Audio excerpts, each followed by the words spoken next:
Mummy जी, मैं अपने घर का काम करूंगी, ना कि नंद के घर का।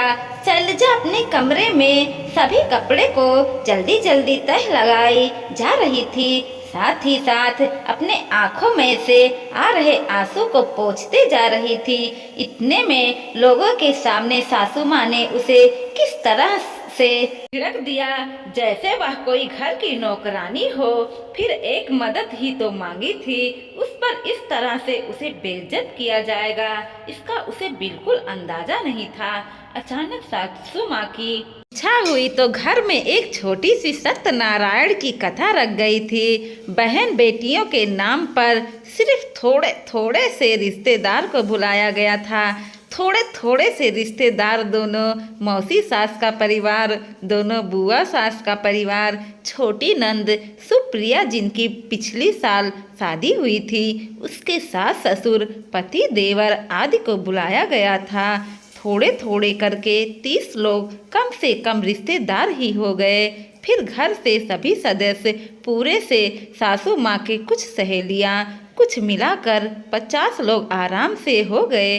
मिठाई और नमकीन बाजार से मंगवा ली गई और पूरी 2 तरह की सब्जी घर पर ही शैलजा ने तैयार कर दी। सुबह 4 बजे उठे हुए वो उन्हें कामों में लगी हुई थी। सत्यनारायण की कथा खत्म होने के बाद सभी को प्रसाद के तौर पर भोजन कराया गया। भोजन आदि कराने के बाद अन्य रिश्तेदारों वहाँ से रवाना हो गए, लेकिन दोनों मौसी सास और सुप्रिया वहीं रुक गए। सुप्रिया और मौसी सास आज घर पर ही रुकने वाली थी। शैलजा अपनी थाली परोस कर बैठी ही थी कि इतने में सासू माँ ने शैलजा को आवाज लगाया, अरे बहू, क्या आज पूरे कपड़े जला कर ही मानेगी? दोपहर को 3 बजने को आए, अभी तक छत पर कपड़े उतार कर नहीं लाई तू? जी जी मम्मी जी, अभी आई, कहकर शैलजा फटाफट छत पर गई और सारे कपड़े उतार कर नीचे ले आई और लाकर अपने कमरे में पलंग पर रख दिया। कपड़े तह करने की हिम्मत अभी नहीं थी। बहुत जोर से भूख लग रही थी, इसलिए कपड़े वहीं छोड़कर फटाफट रसोई में आ गई और खाना खाने बैठ गई। तभी 3-4 निवाला ही पेट में गए थे कि सासू माँ ने आवाज लगाई, बहू, ये कपड़े यहाँ क्यों फैला रखी है? इन्हें हटाओ। सुनकर शैलजा ने कहा, जी मम्मी जी, अभी 5 मिनट में आई।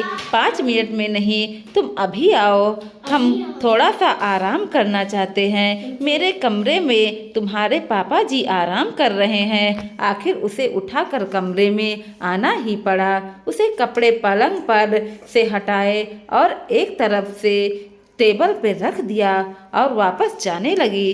सासू माँ ने टोका, कपड़े को इधर से उधर क्यों पटक रही हो? तय करके क्यों नहीं रख देती? कम से कम सिलवटें तो नहीं आएंगी। शैलजा को बहुत जोर से भूख लग रही थी, इसलिए उसे सुप्रिया ने कहा, सुप्रिया दीदी, प्लीज़ आप कपड़े समेट दीजिए ना, तब तक मैं खाना खा लेती हूँ। बहुत भूख लग रही है। बहू, तुझे शर्म नहीं आती? सुप्रिया काम करने के लिए कहते हुए, पर मम्मी जी, शादी से पहले भी तो सुप्रिया दीदी मेरी मदद कराती थी। पहले की बात कुछ और थी, लेकिन अब नहीं। लोग क्या कहेंगे कि नंद से काम करवाती है? अपने ससुराल का भी काम करे और तुम्हारे घर का भी, वो भी इंसान है। खबरदार, मेरी बेटी से अगर घर का काम करवाया तो। सासू माँ की बात मौसी सास ने भी हाँ में हाँ मिलाते हुए और सुप्रिया ने तो यहाँ तक कह दिया, भाभी, मैं अपने ससुराल का काम भी करूँ और आपके घर का भी। माफ करना, मैं कोई नौकरानी नहीं हूँ। आपके कपड़े हैं, आप ही तय करो। फिर अपने मम्मी से बोला, मम्मी जी, आप तो बाहर चलो, हम तो बाहर बैठकर ही आराम कर लेंगे। कहकर चारों हॉल में आकर बैठ गई। इधर शैलजा को गुस्से के साथ साथ रोना भी आया। पहले कपड़े तह लगाने की शुरू की। कपड़े तह लगाने के वक्त मन ही मन कई विचार दिमाग में आ रहे थे।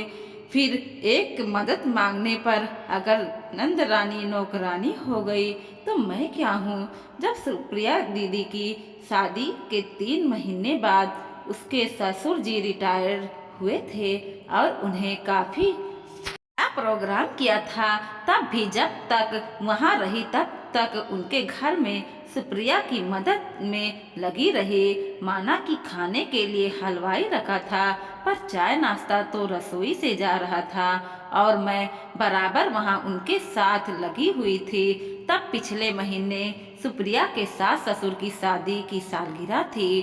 तब भी 50-60 लोगों का प्रोग्राम था। उस दिन भी सुबह सुबह ही सासू माँ ने मुझे उसके घर भेज दिया ताकि सुप्रिया को मदद मिल सके। मैं भी खुशी खुशी चली गई। सुबह से शाम तक सारे काम निपटा कर उसके बाद ही घर आई थी। पर मेरे मन में ये तो बात नहीं आई कि मैं नौकरानी हूँ। उल्टा सासू माँ तो कितनी खुश हुई थी कि मैं सुप्रिया की मदद कर रही हूँ। पर आज खैर शैलजा ने विचारों को झटक कर सारे कपड़े को तह लगा कर रख दिया। रसोई में आ गई और थोड़ा सा खाना खाया और अपने कमरे में आकर आराम करने लगी। कुछ दिन बाद सुप्रिया के ससुराल में उसके सास ससुर ने भी सत्यनारायण का पूजा आयोजन रखा। ज्यादा नहीं, 30 लोगों का ही न्योता था। सासू माँ ने शैलजा को बुलाकर कहा, बहू तुम सुबह जल्दी ही निकल जाना ताकि सुप्रिया की थोड़ी मदद हो जाए और शाम को सारा काम फ्री करने के बाद ही वापस आना ताकि सुप्रिया की थोड़ी आराम मिल सके। उसकी बातें सुनकर शैलजा ने जवाब दिया, माफ करना मम्मी जी, मैं इतना जल्दी नहीं जाऊंगी। उनकी बात सुनकर सासू माँ ने हैरानी से देखा और फिर कहा, क्या क्या बात हो गया? अरे मेहमान रह जाएगी क्या सिर्फ खाने के लिए? वो लोग क्या कहेंगे? कैसी भाभी है जो नंद की मदद भी नहीं करा सकी? मम्मी जी, अगर मैं वहाँ जाकर उनके घर का काम में मदद कराने लगी तो लोग क्या कहेंगे? मैं सुप्रिया की भाभी हूँ और उसके ससुराल से मुझे क्या लेना देना?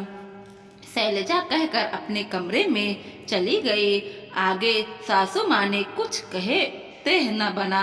आज उन्हीं की बात उन्हीं पर उनकी बहू ने पलट दी थी। सासू माँ ने दोस्तों, वीडियो पसंद आया हो तो लाइक कीजिएगा, शेयर कीजिएगा और सब्सक्राइब भी कीजिएगा और देखते रहिए कोमल मोटिवेशनल 2.0।